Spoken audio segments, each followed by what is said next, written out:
Two lovers once upon a time had planned a little summer house in the form of an antique temple which it was their purpose to consecrate to all manner of refined and innocent enjoyments.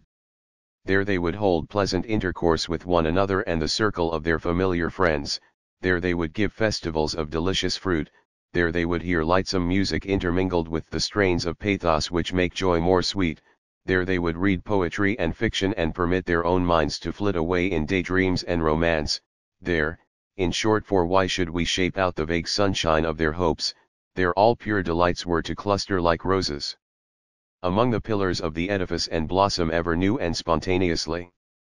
So one breezy and cloudless afternoon Adam Forrester and Lilias Fay set out upon a ramble over the wide estate which they were to possess together, seeking a proper site for their temple of happiness. They were themselves a fair and happy spectacle, fit priest and priestess for such a shrine, although, making poetry of the pretty name of Lilias, Adam Forrester was wont to call her Lily because her form was as fragile and her cheek almost as pale. As they passed hand in hand down the avenue of drooping elms that led from the portal of Lilias Fay's paternal mansion, they seemed to glance like winged creatures through the strips of sunshine, and to scatter brightness where the deep shadows fell. But, setting forth at the same time with this youthful pair, there was a dismal figure wrapped in a black velvet cloak that might have been made of a coffin pall, and with a sombre hat such as mourners wear drooping its broad brim over his heavy brows.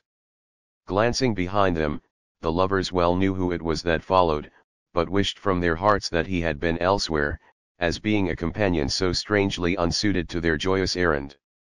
It was a near relative of Lilias Fay, an old man by the name of Walter Gascoigne, who had long labored under the burden of a melancholy spirit which was sometimes maddened into absolute insanity and always had a tinge of it. What a contrast between the young pilgrims of bliss and their unbidden associate! They looked as if molded of heaven's sunshine and he of earth's gloomiest shade, they flitted along like hope and joy roaming hand in hand through life, while his darksome figure stalked behind, a type of all the woeful influences which life could fling upon them. But the three had not gone far when they reached a spot that pleased the gentle Lily, and she paused. "What sweeter place shall we find than this?" said she. "Why should we seek farther for the site of our temple?" It was indeed a delightful spot of earth, though undistinguished by any very prominent beauties, being merely a nook in the shelter of a hill, with the prospect of a distant lake in one direction and of a church spire in another. There were vistas and pathways leading onward and onward into the green woodlands and vanishing away in the glimmering shade. The temple, if erected here, would look toward the west, so that the lovers could shape all sorts of magnificent dreams out of the purple, violet and gold of the sunset sky, and few of their anticipated pleasures were dearer than this sport of fantasy. "Yes," said Adam Forrester, "we might seek all day and find no lovelier spot. We will build our temple here."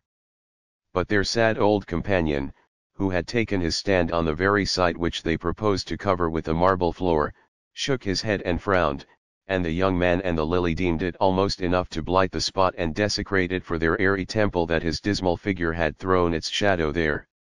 He pointed to some scattered stones, the remnants of a former structure, and to flowers such as young girls delight to nurse in their gardens, but which had now relapsed into the wild simplicity of nature. "Not here," cried old Walter Gascoigne. "Here, long ago, other mortals built their temple of happiness, seek another site for yours." "What?" exclaimed Lilias Fay. "Have any ever planned such a temple save ourselves?" "Poor child," said her gloomy kinsman. "In one shape or other every mortal has dreamed your dream." Then he told the lovers, how not, indeed, an antique temple, but a dwelling had once stood there, and that a dark-clad guest had dwelt among its inmates, sitting forever at the fireside and poisoning all their household mirth. Under this type Adam Forrester and Lilias saw that the old man spake of sorrow. He told of nothing that might not be recorded in the history of almost every household, and yet his hearers felt as if no sunshine ought to fall upon a spot where human grief had left so deep a stain, or, at least, that no joyous temple should be built there. "This is very sad," said the lily, sighing. "Well, there are lovelier spots than this," said Adam Forrester, soothingly spots which sorrow has not blighted.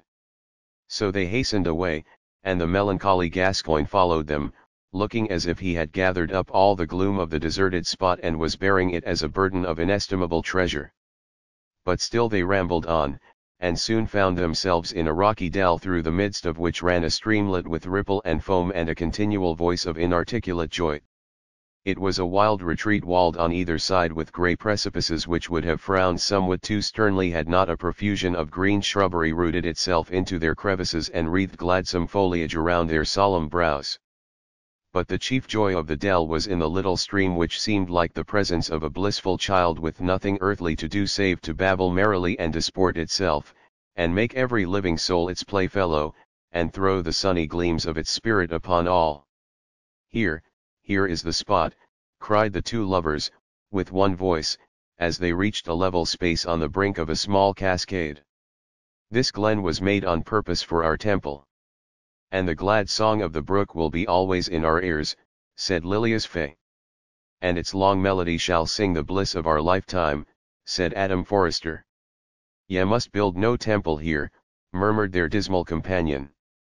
And there again was the old lunatic standing just on the spot where they meant to rear their lightsome dome, and looking like the embodied symbol of some great woe that in forgotten days had happened there. And, alas! there had been woe, nor that alone.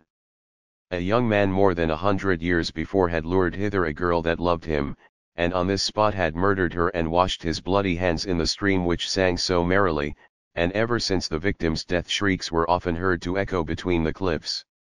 "And see," cried old Gascoigne, "is the stream yet pure from the stain of the murderer's hands?"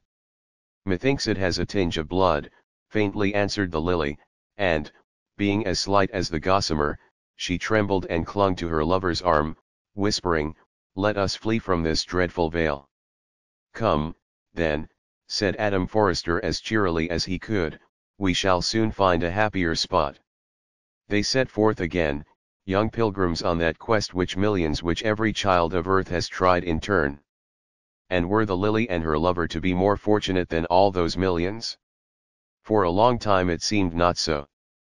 The dismal shape of the old lunatic still glided behind them, and for every spot that looked lovely in their eyes he had some legend of human wrong or suffering so miserably sad that his auditors could never afterward connect the idea of joy with the place where it had happened.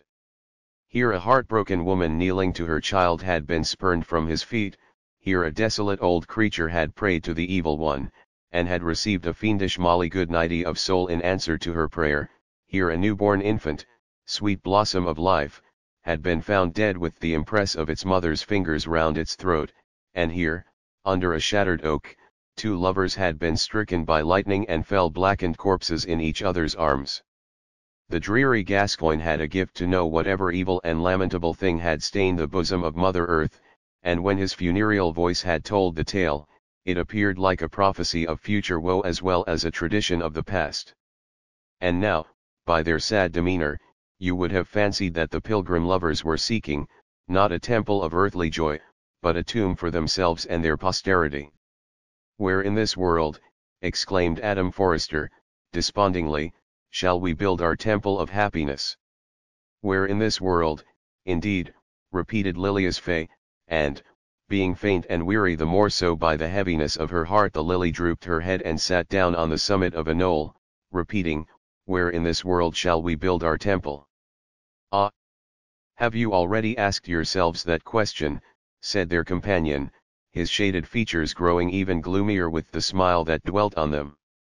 "Yet there is a place even in this world where ye may build it."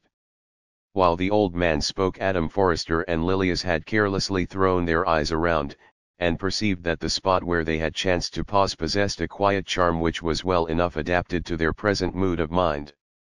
It was a small rise of ground with a certain regularity of shape that had perhaps been bestowed by art, and a group of trees which almost surrounded it threw their pensive shadows across and far beyond, although some softened glory of the sunshine found its way there. The ancestral mansion wherein the lovers would dwell together appeared on one side, and the ivied church where they were to worship on another. Happening to cast their eyes on the ground, they smiled, yet with a sense of wonder, to see that a pale lily was growing at their feet.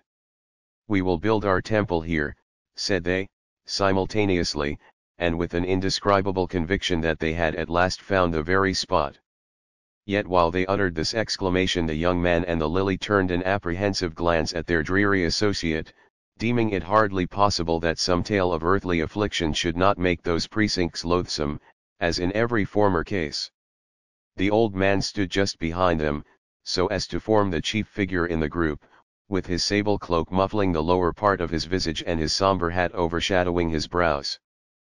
But he gave no word of dissent from their purpose, and an inscrutable smile was accepted by the lovers as a token that here had been no footprint of guilt or sorrow to desecrate the site of their temple of happiness. In a little time longer, while summer was still in its prime, the fairy structure of the temple arose on the summit of the knoll amid the solemn shadows of the trees, yet often gladdened with bright sunshine. It was built of white marble, with slender and graceful pillars supporting a vaulted dome, and beneath the center of this dome, upon a pedestal, was a slab of dark-veined marble on which books and music might be strewn. But there was a fantasy among the people of the neighborhood that the edifice was planned after an ancient mausoleum and was intended for a tomb, and that the central slab of dark-veined marble was to be inscribed with the names of buried ones. They doubted, too, whether the form of Lilias Fay could appertain to a creature of this earth, being so very delicate and growing every day more fragile, so that she looked as if the summer breeze should snatch her up and waft her heavenward. But still she watched the daily growth of the temple, and so did old Walter Gascoigne, who now made that spot his continual haunt, leaning whole hours together on his staff and giving as deep attention to the work as though it had been indeed a tomb. In due time it was finished and a day appointed for a simple rite of dedication. On the preceding evening, after Adam Forrester had taken leave of his mistress, he looked back toward the portal of her dwelling and felt a strange thrill of fear, for he imagined that as the setting sunbeams faded from her figure she was exhaling away, and that something of her ethereal substance was withdrawn with each lessening gleam of light. With his farewell glance a shadow had fallen over the portal, and Lilias was invisible.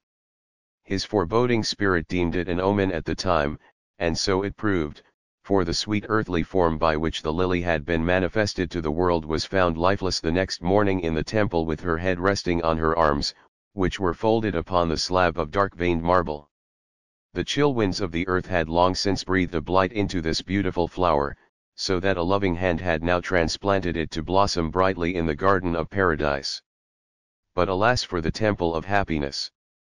In his unutterable grief Adam Forrester had no purpose more at heart than to convert this temple of many delightful hopes into a tomb and bury his dead mistress there.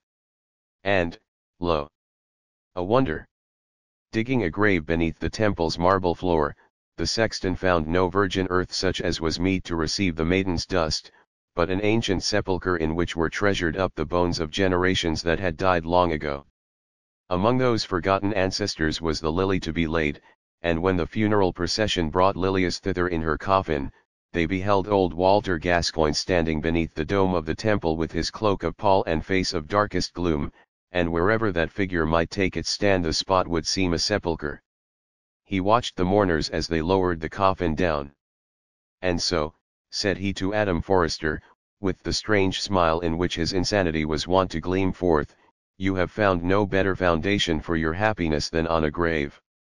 But as the shadow of affliction spoke, a vision of hope and joy had its birth in Adam's mind even from the old man's taunting words, for then he knew what was betokened by the parable in which the lily and himself had acted, and the mystery of life and death was open to him. "Joy! Joy!" he cried, throwing his arms toward heaven. "On a grave be the site of our temple, and now our happiness is for eternity." With those words a ray of sunshine broke through the dismal sky and glimmered down into the sepulchre, while at the same moment the shape of old Walter Gascoigne stalked drearily away, because his gloom, symbolic of all earthly sorrow, might no longer abide there now that the darkest riddle of humanity was read.